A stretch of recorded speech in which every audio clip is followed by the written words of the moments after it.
Oh, yeah. The 4th of July holiday is all about getting fired up for all-American family cookouts, backyard barbecues, picnics, and a lot of people will be grilling burgers. You know I love a tasty cheeseburger. It's basically what I live on. So how do you build the best burger for the 4th, for the weekend, for good?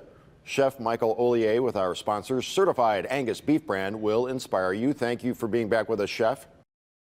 Always a pleasure being with you. You know, I think I can say without reservation that you and I are probably close in age and came up at the same time. And I'm always reminded of those national beef commercials. It's What's for Dinner with Robert Mitchum narrating. Oh, yes. And the cowboy music in the background. That's always in the back of my head. And Angus beef is a great choice to put on the grill. What makes a burger great?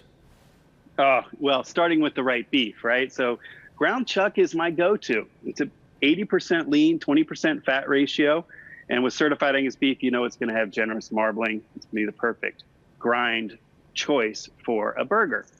So we're going to put salt and pepper on these. We're going to get them on the grill and build a fantastic burger together. Okay, so hamburgers are like 70-30, right? And then there's the ground chuck is 80-20, and then you've got 85-15 and so on, right? You got it. You got it. So the percentage of lean versus the percentage of fat. But a good one to kind of default to is that 80-20, and typically that's from the ground chuck, which chuck is going to be super flavorful. I love chuck as well. Here's the thing, ground round at my butcher was on sale, so I bought that. And I got the grill going up to about 400 degrees or so, cooking on a propane grill. And I saw you spray your grates with some grilling spray, some oil or whatever, so you know you're not putting those burgers on there just flat, dry, and raw.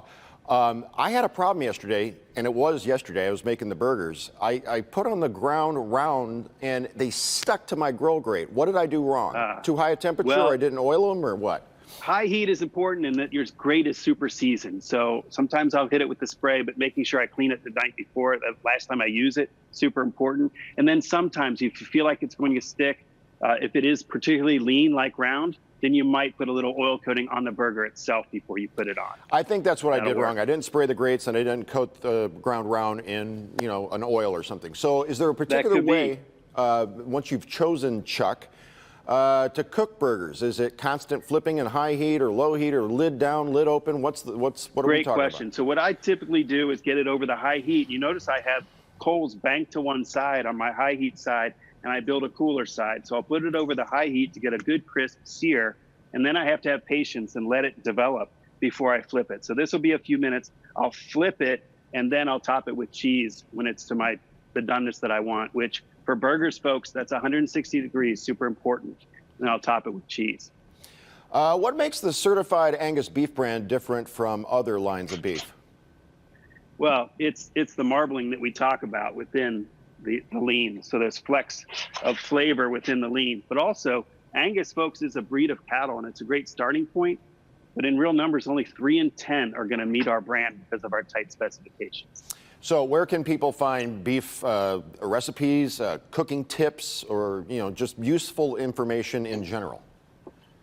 You can always go to certifiedangusbeef.com and learn more about our recipes and tips. And where can we find Angus beef products? Always, you can find them at our friendly Meijer store. Love me some Meijer. Chef, thank you for joining us, and enjoy your holiday. Thank you. You too. Appreciate it. Good to see you, Jason. Good to see you. We will post Chef Michael's recipe for the smoked Gouda burger with spicy pickles and special sauce on our webpage at Click on Detroit later today.